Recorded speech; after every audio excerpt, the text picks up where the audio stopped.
to LearnPianoLive.com. My name is Jalen, and today we're going to be reharmonizing the song Yesterday. So we already went through how to play all of the notes, the chords, all that stuff for this song, and so today we're just going to be looking at what other chords we could throw in there that would make this all very interesting sounding. So once again, the reminder that this is not going to sound like the song Yesterday when we get done with it. It's going to sound like a reharmonized version of Yesterday. So if you later on down the lesson, or if you're of course watching this in the archives or something, and you skipped to the end of the lesson already, and you're like, what, that didn't sound like the song, then of course it shouldn't. That's not our goal, is to play a better rendition, but a different one, and hopefully understand how these all these different concepts work together, and so you can use them on other songs. So the goal for me, at least here, is not that you can actually play the song Yesterday, but that you can understand what I'm doing here so that you can apply this to the other songs that you're playing,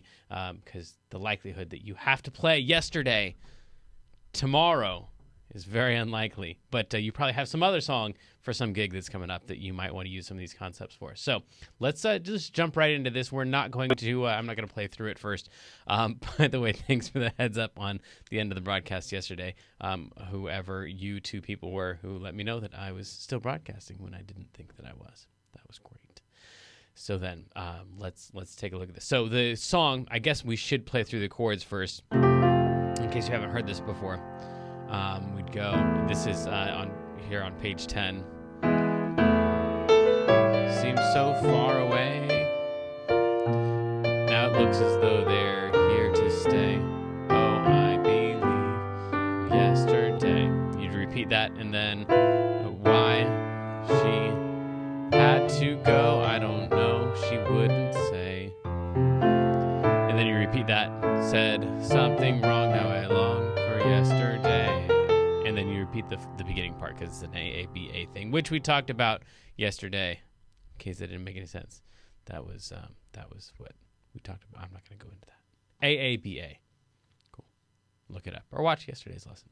So the first thing that we can do here is exchange relative majors and minors. So any minor chord we can turn into the relative major, or any major chord we can turn into the relative minor. Now when I say we can do this, and for the rest of the lesson, when I say we can do something, all that means is that is one of the possible tools that you could use on a song.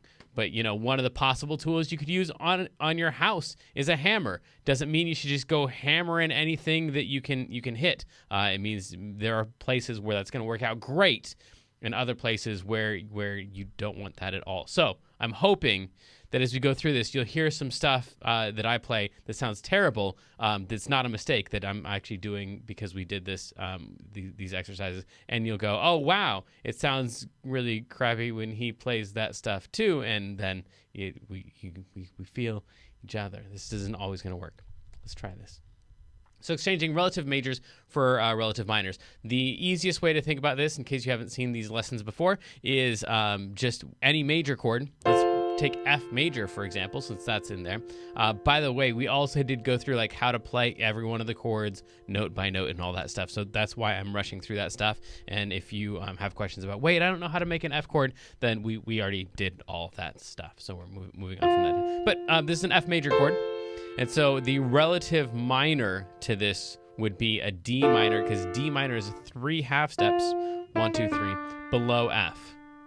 And so if we had, for example, a D minor, as we do right here, then the relative major would be 1, 2, 3 half steps up. This works on every single chord. So the relative minor to B flat major, we had B flat major, for example, like we do right here, then we could just take that root and go down 3 half steps and play that minor chord, and that would be the relative minor.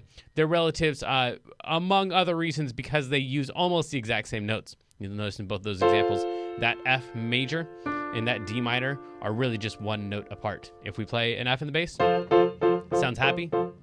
If we play a D in the bass, that same set of notes sounds sad. So that's your D minor 7, and that's an F major. So they have almost all the exact same notes, but two very distinct, different feels. So that's why we want to try subbing some of these out. I'm going to do this somewhat randomly and, again, hopefully come up with some really terrible sounding stuff. So let's go ahead and do those two that we just actually did right there. We'll take this D minor out. We'll put the F major in there. And we'll take this B flat out and put a G minor in there. I'm doing this entirely randomly. I've not planned this stuff ahead of time. Again, I'm hoping to run into some very terrible examples so you can see what it sounds like when you do this and it doesn't work out.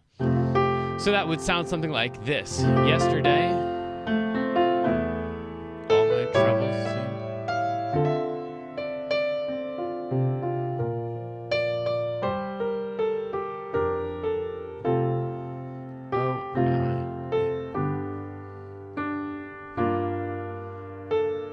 So that one didn't sound too terrible. I think we can keep that one. That works. So that was just picking a couple random chords, major and minor, and then flipping them for their relatives. Let's also do one down here since later on we're going to get into that. I wish you were here so you could help me pick. I'm going to pick this one right here. This might sound terrible.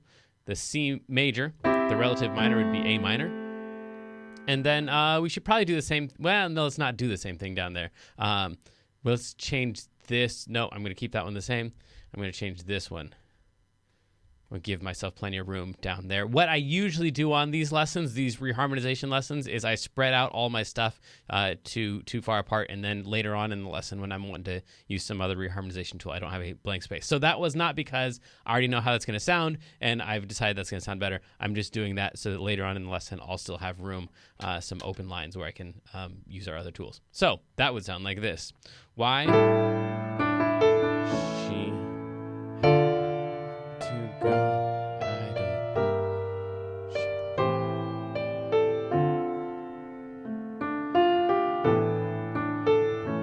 I'll do that one more time.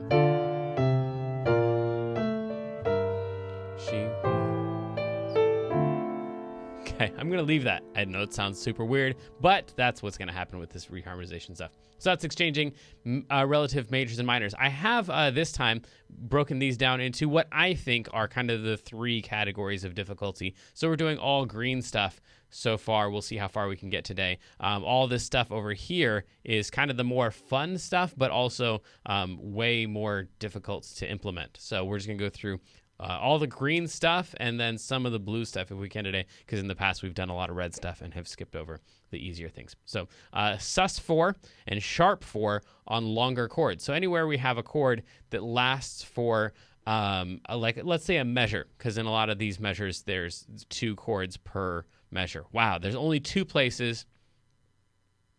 Is that true? No. There's more than 2. There's only a few places, though, where we've got 1 chord that lasts for an entire measure. So let's go ahead and actually, let me just make sure I'm monitoring the questions here as we go too.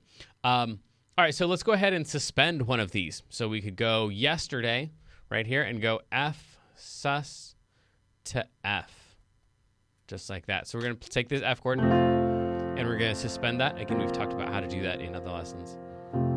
So we'd go yesterday. That kind of sounds pretty. Or we can, I like that even better. Cool. So let's do that. We're going to start off with an F suspended and then go to an F right there. So we just took the F chord. We raised the 3 by a half step.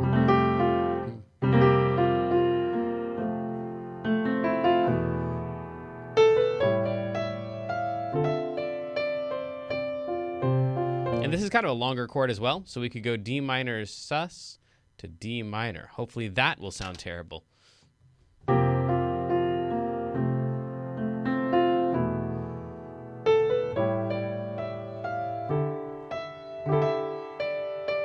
That sounds beautiful. I love that. Bummer. Okay.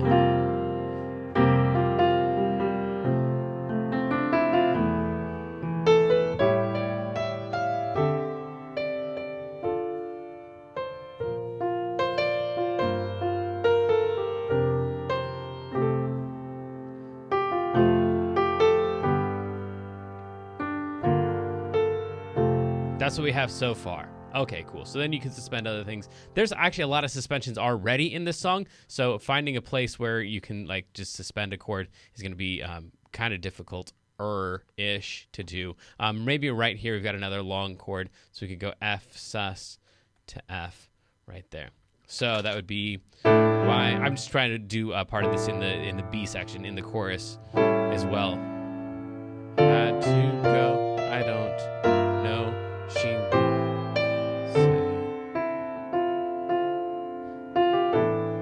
I said something wrong, now I long for yesterday. And then this last part, actually, I'm not reharmonizing any of it. Well, we might need that room later on. What I would probably do is just do two A's, two of this section. So that's A, that's B, that's A. If you need more help with that, go back to the previous lessons. But probably what I would do if I was just like doing this on the fly, I would probably play whatever chords I sub out here. I would also do those same ones down here. So, but we might need that space as we get farther into the lesson. So that's suspended 4, and we didn't do sharp 4 on any chords. So let's try that. So this one is a little bit trickier. I don't think we've talked too much about this one before. So that's a suspended. That's a sharp 4, and that's the regular chord. So let's try that on one of these. We'll go suspended. No, let's just pick something new. This one right here. Okay, so we'll go sharp 4 to F. So now it looks as though there. Oh, that's gonna sound terrible because the melody's on that one. Cool.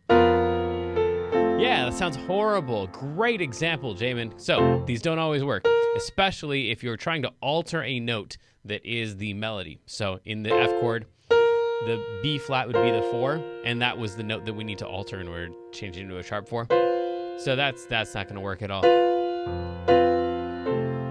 So let's find a different one.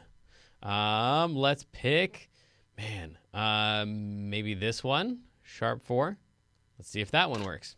Here to stay, oh, I believe. That's kind of jazzy. I believe in yesterday. I'll leave it. Sure, why not? This is going to get super funky. So, yesterday.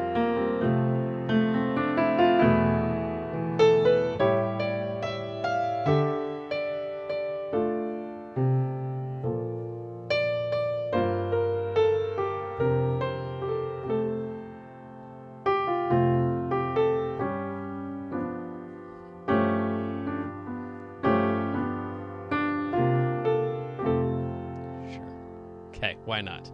At least it's an example. So, augmenting dominant chords. So anytime you have a dominant chord, now I didn't write in very many of the 7s here. So dominant chords are going to be 5 chords in general. A 5 of the key of F, in the key of F, which we're in right now. We're in the key of F. We talked about that in the past 2 lessons as well. We talked about a lot in the last couple lessons. So anytime you have a C in this case, the C is going to be the 5 chord, 1, 2, 3, 4, 5. Then that would be a dominant chord. So that would be like a C augmented right there. So we're going to try to take a C somewhere. Do we have a C? We have 1 C in the entire song. That's ridiculous, because if you've been to very many of the theory lessons, you know that 5 is probably the second most common chord in a song, and in this song there's only 1. So we're going to go C augmented right there.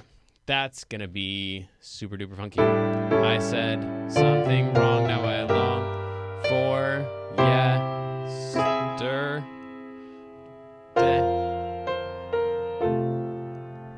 Sure, why not?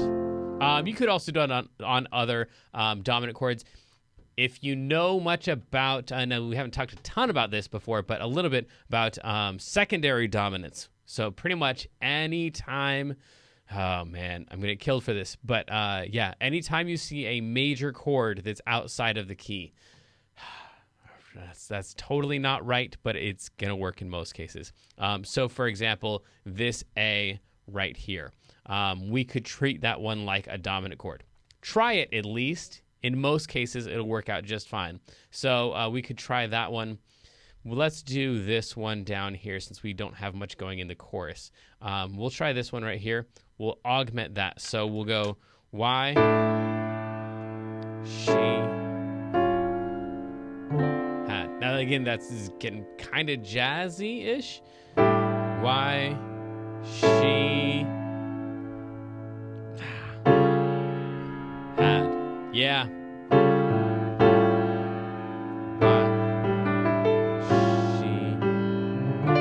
Sure, we'll keep that. There we go. So that's an A suspended. And because the A chord is not in the key of F, we're going to treat it like a dominant chord. Because I just said that we can. Y, she had to go.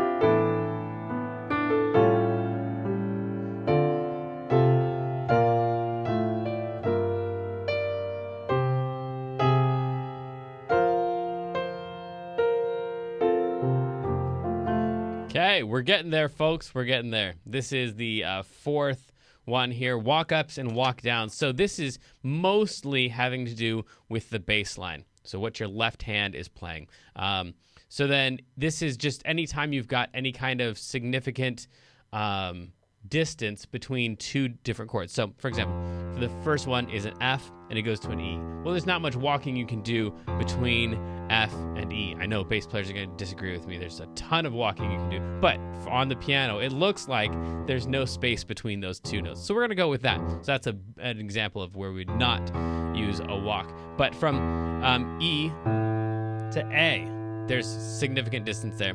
A to D minor, D minor to B flat to G. These are all jumps in the left hand. I know in yesterday's lesson we talked about the melody, and I said you don't want to jump around a lot. That's still true, but for the left hand, we're moving around a significant amount in the roots of the chords. So going from the D to the B flat to the G, it'd be a pretty simple thing to just go D, B flat, G, and you've probably heard that a lot.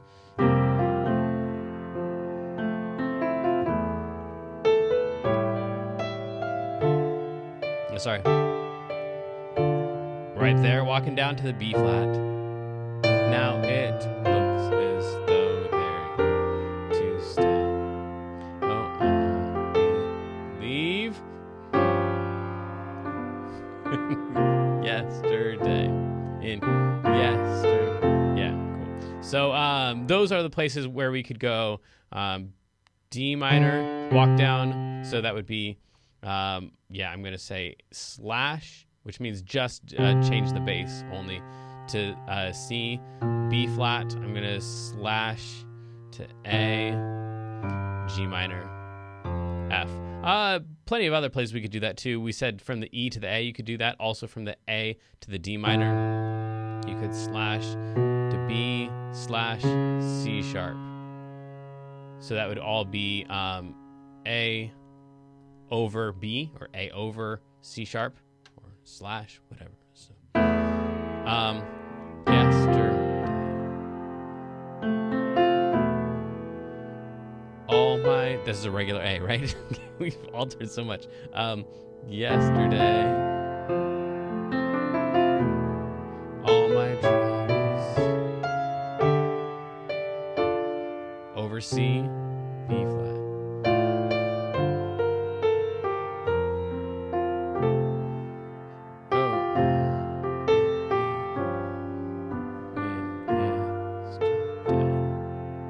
Cool. Well, at least you can kind of see how that works. So reharmonizing on the melody using major, minor, and suspended chords. We're going to skip that one for now. I kind of think that belongs in the blues section and hopefully come back to it. So pedal tones in the bass. So this particularly works on the 1 and the 5, but it could work on, you could try anything. So all we're going to do is just not change any notes in the bass. This is going to be extremely interesting on this one since we have so many bass movements. So, but in theory, it would be something like this where we have just this F.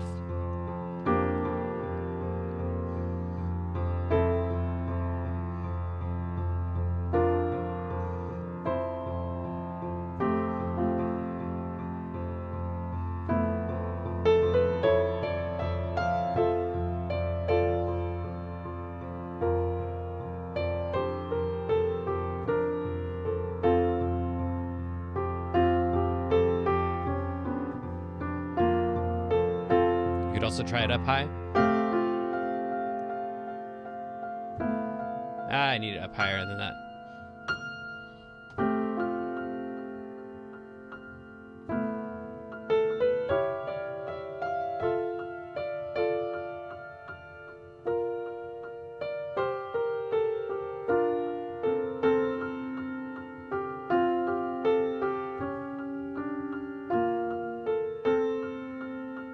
So you probably don't want to do that for the whole entire song. Maybe one time through if you're going to do it multiple times. You could also try the 5. In general, the 1, if you use a pedal tone as on the 1, if you just play that all the way through, then that's going to have the feeling of bringing everything in the song kind of back to home base, or back to it's going to kind of anchor everything. Whereas if you use a pedal tone of the 5, it's going to give the whole thing the feeling of anticipation, or like that it's about to do something. It's going to increase in anxiety throughout the song. So if we do the same thing but on the 5 of the key, then we'd have.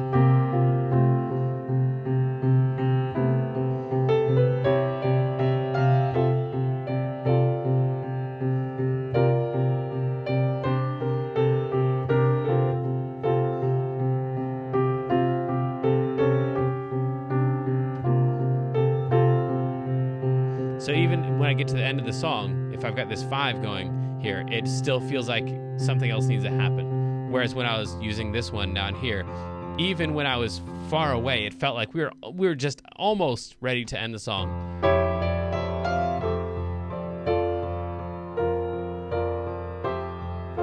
Like you could end it almost anywhere if you got that as your pedal tone. So, yeah, why?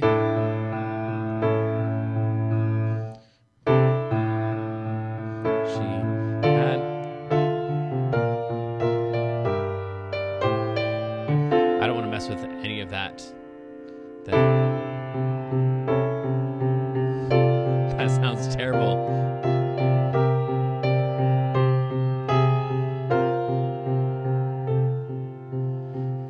I said, let's see if I can actually work this thing out. Something wrong now.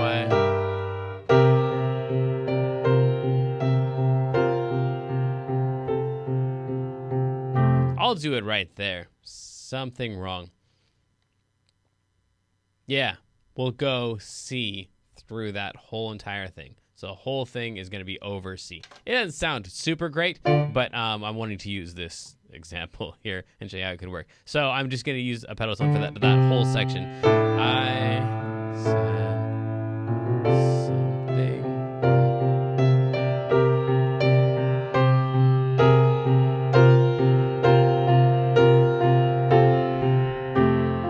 So it kind of, again, gives that feeling of anticipation using the 5 there. Cool. Can we pedal an F at the end? Maybe we could do that. Yesterday, such an easy game to play. Now I need a place to.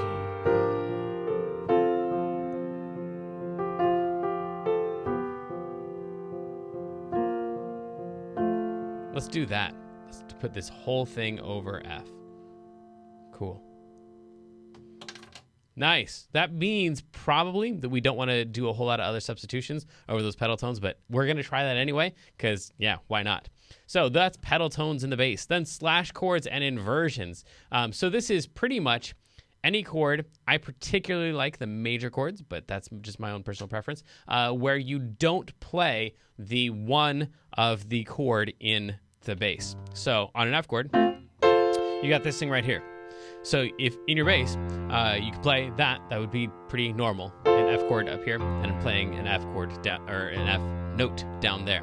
But also, you've got the A and the C that are also in the chord. So you're allowed to play one of those down here, and it wouldn't sound too weird.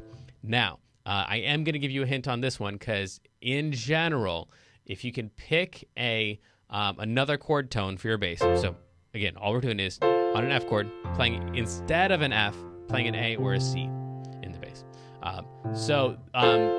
It's going to sound best if the note that you pick, the other note, is below the next chord that you're going to. So for example, if I'm going from an F to a B flat, then my personal preference is going to be that instead of playing an F, we play an A, because that's just right below where we want to go. So the bass has this nice little walking movement. It's not really walking, but it's moving more stepwise instead of having to leap around or to move downward. In general, downward bass movements, nope, I can't make a statement about that. I wanted to say they're not as compelling. Is that true? I don't know if that's true, but for right now, it feels true. We're going to go with it for the moment. So it all feels like it's going somewhere. And on the downward movements, it feels, yeah, we can say that at least. If your bass is moving downward, it feels like it's coming to finality. It's coming to a conclusion. If it's moving up, it's creating more tension, creating more anticipation.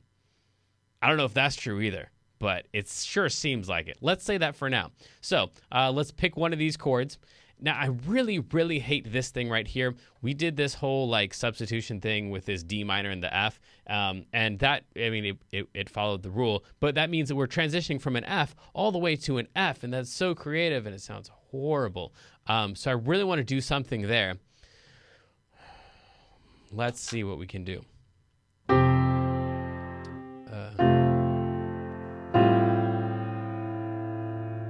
Then we've got a sharp 4 after that. I've been doing sharp 5.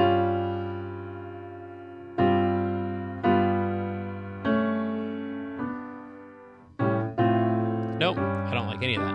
All right, so let me show you what I was trying. I was going to see if I could go like F over A right here, since I hate that F so much. So that would sound like this. Yesterday, all my troubles so far away.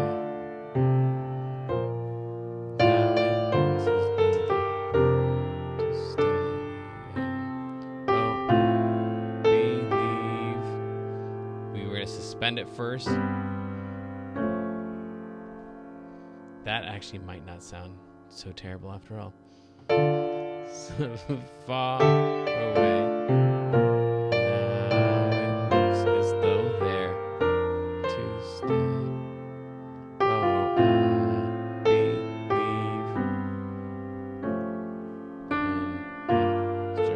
believe. Sure, we'll keep that. So all I did was play that F again, but I put an A in the bass, and it made it feel like I was moving to a different chord.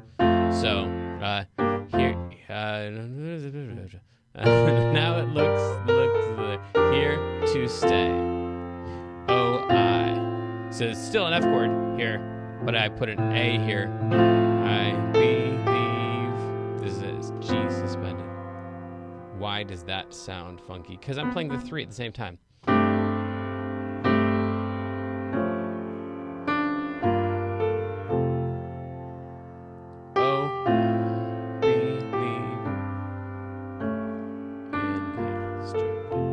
Keep that one. Let's do one more here. I'm gonna try to pick these random. Now, yeah, this one I think I'm gonna like a lot.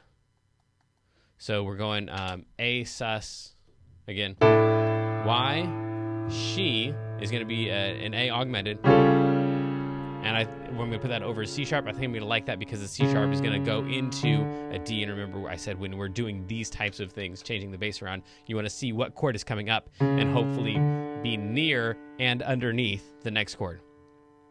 Cool. We could also put the D over a C or over an A right here, because that's our D minor chord. That's what I would normally play. But if I put the D minor over A, then we get to move to a B flat next. Should I leave it in? Let's see. Why she had to go. I don't know. Yeah, sure, why not? Let's leave it in. It's an example of playing one of the not, why, oh, what if we, why she, no, I don't like that at all. I was just gonna go straight to the D minor array. In fact, I don't like it at all. I'm gonna get rid of it. Goodbye. Let's pick one more though to actually do that with. Let's pick, it's gonna be the same one over here, A over C sharp. Like I said, I really prefer major chords for these ones. We could do a B flat too, since we didn't sub this one out. We have this last one left. B flat. The other one, the other B flat we subbed out with a G minor, so we can't really use that very well. But major chords, yep. So B flat over D. Now this two, that'll work. Cool. So that's some examples of that. And then connecting bass movements. So this is basically everywhere else where you didn't do a walk, just trying to do that, even if it's not like, even if there's not time for a chord. So, you know, we tried to find places where we could walk up or down in the bass, but now I'm just going to try to connect all of the bass movements, which is going to be way overkill, but you'll see the example.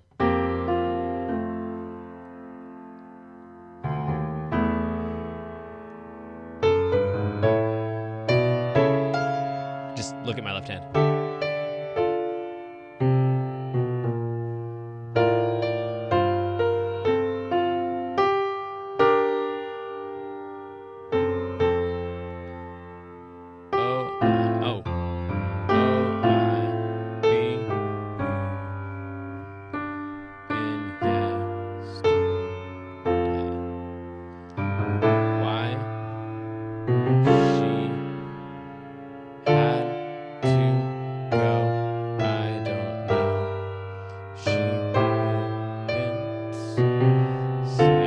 So just everywhere where I'm going, I try to make as many movements in between as possible. Again, it's way overkill, but kind of gives you an idea of a tool that you could use in some places in your songs.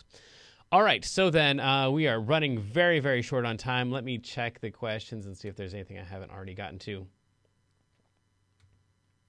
Yeah, let's keep going. We got another couple minutes. Let's do this. So let's get into some of the blue territory where we haven't been before. We have talked about 2/5s or 6/2/5s or 3/6/2/5s. That feels pretty much at rest. This kind of feels like it's moving all the way through, except that D minor there kind of feels restful, I guess. Yesterday, all my troubles seem so far away. That feels pretty restful. So let's take that one then. So we're going to go back before the D minor, and we're going to say, if we pretend we were playing in the key of D minor, what would the 2 chord be? Again, this is a question from a different lesson, but the answer would be an E half diminished, right? So we're going to go backwards. We're going to scrape out all that stuff right there, and we're going to go backwards, and we're going to put in fact, all of that. We're going to put in E half diminished, and then we would say, all right, so that's the 2, and then what's the 5? Because that's the exercise, is 2/5 to 1. So 2/5. How do yeah? So the exercise is 2/5 to 1. Why didn't we go 2/4 to 1? Because that wasn't the exercise. Okay, just go with me here. So 2/5 to 1. Because 2/5 to 1 is the thing. Just trust me. We're running short on time. So the 5 would be A if we were in the key of D minor. 1, 2, 3, 5. Cool. So then we would go to an A7 chord here. E half diminished to A7, because that's what you would do to get to a minor chord, is you would go half diminished to dominant, or 7, to minor. Cool. So that's the move to get to a minor chord, is what is the 2 of it, what is the 5 of it, and play the half diminished and the 7, and then go to the minor. So that would be something like yesterday. All my troubles seem so far away. So that was E. I wanted to play half diminished, but it forced me to play a C sharp there, so I played a C sharp there. So it actually ended up being fully diminished, even though that's usually not a thing for the 2 chord in a minor key. But whatevs. I'm going to stick with that. Yes. I guess it does move up after that. It goes to the half diminished. E sus, all my troubles. Right there, there's your half diminished. Cool. Sing, so, fall.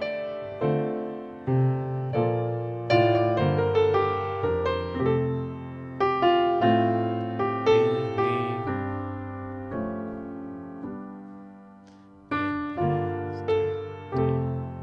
Cool. Let's do one more 2-5, but this time let's go to a major chord. Let's pick some major chord that we have, like this B flat sticks out to me since we're running short on major chords. Oh, no, let's do this one. Haha, finally, this stupid F that I've been hating for so long that was only going into another F. And then we swapped out the other F, and I still didn't really care for that too much. So let's do this one. Let's just lead in to that F, or we can, right here on the F, we'll just push that over to here so we can make room for the 2 of F. If that's F, that would be the 2. That would be the 5. We're going from 2 to 5. Why not 2 to 6? Because that's not the exercise.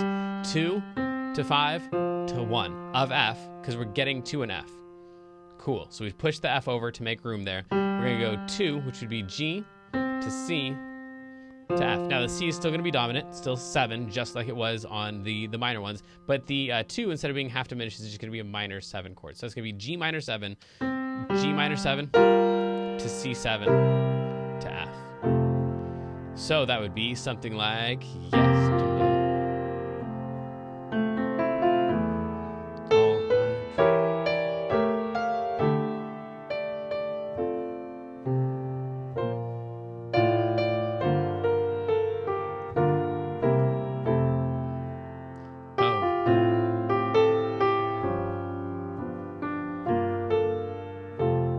Cool. We could also, if you wanted to, right here. Now this is with a little bit of advanced notice, because we've got a G minor and we've got an F. Like in my mind, I'm seeing like, oh well, there's like that is a 2 to a 5 to a 1 right there. All we're missing is the C7. So you could, if you wanted to, go C7 there. So I believe in yes, something like that. Yes. Would be like the C, the 13, C dominant, day. Cool. To F major 7. Let me do one more of these. We'll get into the red stuff here. So we just talked about 2s to 5s. We didn't talk about 6-2-5 or 3-6-2-5 because we're that short on time. But let's do a tritone sub, because that's everybody's favorite. Because the fact that you know what a tritone sub is makes you cooler in your head. So this is just taking any dominant chord, any 7 chord, and instead of playing that chord, you'd play the dominant that is exactly 6 half steps away from that dominant chord. Doesn't matter if you go up or down, it's the same. Let me show you.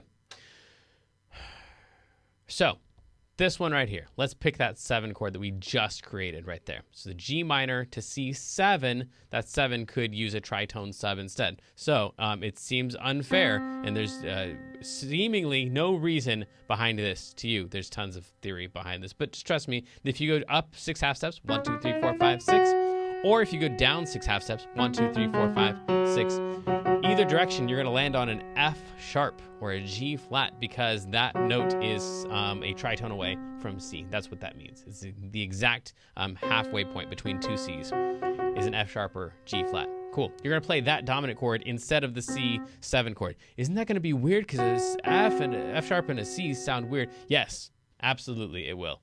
And you just might love it. So instead of playing a C7 there, we just take it out and we play the F sharp 7 instead. That's going to sound like this. That's your, that's the G minor 7. That's that one. We're going to play an F sharp dominant chord here. And then an F at the end. So instead of playing yesterday, we'd play yesterday.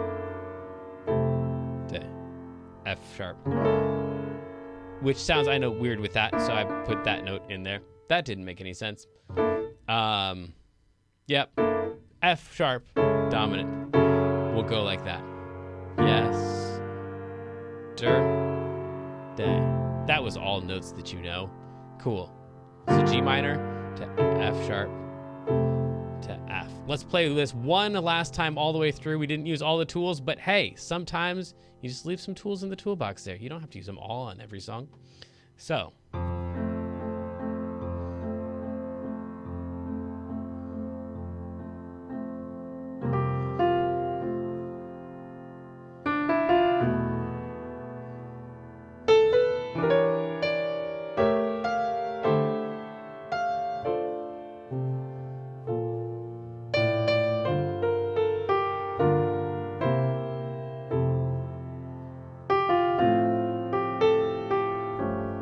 Kind of growing on me.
Last line.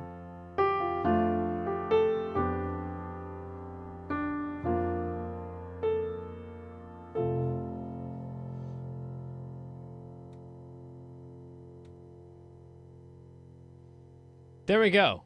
That's something. That's something. That's some of the tools. That's like half the tools. A little over half the tools that we used. And we'll get to the others on the next one. But there's only so many tools you can use on one song. That's not true. We're just out of time. But next time, we'll get to more of them. Until then, thanks for joining me. Let me know how I can change these around to make these a little more helpful. Or if you have a song that you'd like to hear us really screw up really bad, then let me know. And hopefully we can put that on the list and get to that next time. Until then, good luck. Have fun.